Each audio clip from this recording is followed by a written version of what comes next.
Hi, welcome. പുതിയൊരു വീഡിയോയിലേക്ക് സ്വാഗതം. ഇന്ന് നോക്കുന്നത് നിങ്ങളുടെ റിലേഷൻഷിപ്പിൻ്റെ ഒരു പാസ്റ്റ്, പ്രസൻറ്റ് ആൻഡ് ഫ്യൂച്ചർ എനർജിയാണ്. ഫ്യൂച്ചർ എനർജി എന്ന് പറയുമ്പോൾ നിങ്ങൾക്ക് അടുത്ത് തന്നെ ഒരു 1 or 2 months എന്ത് മാറ്റങ്ങളാണ് അല്ലെങ്കിൽ എന്ത് പ്രതീക്ഷിക്കാം ഈ റിലേഷൻഷിപ്പിൽ എന്നുള്ളൊരു കാര്യമാണ്. കളക്റ്റീവ് റീഡിംഗ് ആണ്. അപ്പോൾ അതുകൊണ്ട് തന്നെ നിങ്ങളുടെ എനർജീസുമായിട്ട് റെസനേറ്റ് ചെയ്യുന്ന പോസിറ്റീവ് കാര്യങ്ങൾ മാത്രം സ്വീകരിക്കാനായിട്ട് പ്രത്യേകം ഓർക്ക് റീഡിങ്ങിലേക്ക് കടക്കാം.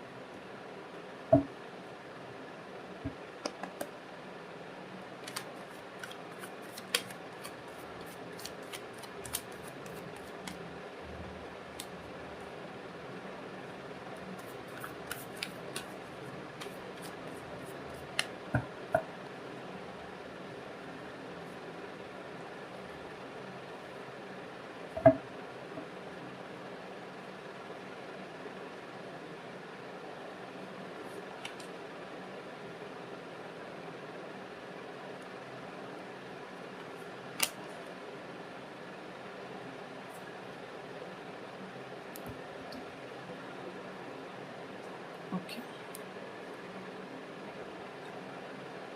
നിങ്ങളുടെ റിലേഷൻഷിപ്പിൻ്റെ ഒരു പാസ്റ്റ് എനർജി ഇവിടെ കാണുന്നത് ഒരു കുറച്ചുകൂടി പവർഫുൾ ആയിട്ടുള്ള ഒരു എനർജിയാണ് ഇവിടെ കിട്ടിയിരിക്കുന്നത്. അപ്പോൾ നിങ്ങളുടെ റിലേഷൻഷിപ്പിൽ മേ ബി ഒരു തമ്മിലുള്ളൊരു കോർഡിനേഷൻ കുറവ് ഉണ്ടായിട്ടുണ്ടാകാം, അല്ലെങ്കിൽ ഏതെങ്കിലും ഒരു പേഴ്സൺ ഒരുപാട് ഭരിക്കുന്ന പോലെയോ ഡോമിനേറ്റ് ചെയ്യുന്ന പോലെ ഒരു എനർജിയാണ് ഇവിടെ കിട്ടിയിരിക്കുന്നത്.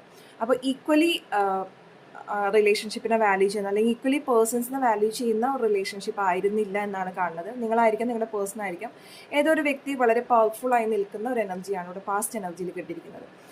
കറൻറ്റ് എനർജിയിൽ ഇവിടെ കുറച്ച് ദുഃഖം ഉള്ള ഒരു എനർജിയാണ് ഇവിടെ കിട്ടിയിരിക്കുന്നത്. അപ്പോൾ അതുകൊണ്ട് തന്നെ ഈ റിലേഷൻഷിപ്പിൽ ഒട്ടും മുന്നോട്ട് പോകാൻ പറ്റാത്തൊരു സിറ്റുവേഷനിലായിരിക്കണം നിങ്ങൾ നിൽക്കുന്നത്. അല്ലെങ്കിൽ എന്ത് ചെയ്യണം, അല്ലെങ്കിൽ ആ വ്യക്തിയുടെ ഭാഗത്ത് നിന്നുള്ള ഒരു ആറ്റിറ്റ്യൂഡ് നിങ്ങൾക്ക് ഒരുപാട് മുറിവേൽപ്പിക്കുന്നുണ്ട്. നിങ്ങൾ മാനസികമായിട്ട് ഒരുപാട് പെയിൻ ക്യാരി ചെയ്യുന്നുണ്ട് ഈ ഒരു സമയത്ത്. അപ്പോൾ പല കാര്യങ്ങളും വൈകാരികമായി ചിന്തിക്കേണ്ട തലങ്ങളിലല്ലാതെ ഒരുപാട് ഇൻ്റലക്ച്വൽ തലത്തിൽ നിങ്ങളുടെ വ്യക്തി പെരുമാറുന്നുണ്ടാകാം ഈ ഒരു ടൈമിൽ.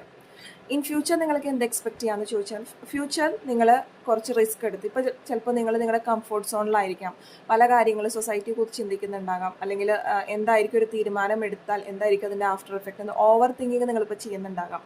അപ്പോൾ ഇൻ ഫ്യൂച്ചർ നിങ്ങൾ എന്തായാലും ഒരു റിസ്ക് എടുത്തിട്ട് ആ ഒരു കംഫർട്ട് സോണിൽ നിന്ന് മാറിക്കൊണ്ട് നിങ്ങൾക്ക് എന്താണോ ബെറ്റർ, അല്ലെങ്കിൽ നിങ്ങൾക്ക് എന്താണോ താല്പര്യം എന്നുള്ള രീതിയിൽ നിങ്ങളൊരു തീരുമാനം എടുത്ത് മുന്നോട്ട് പോകുന്നതാണ്. ഫ്യൂച്ചറിനെ ഫോക്കസ് ചെയ്തുകൊണ്ട് നിങ്ങൾ വളരെ സ്ട്രോങ് ആയിട്ടുള്ളൊരു തീരുമാനം എടുത്ത് മുന്നോട്ട് പോകുന്ന ഒരു എനർജിയാണ് അവിടെ കിട്ടിയിരിക്കുന്നത്.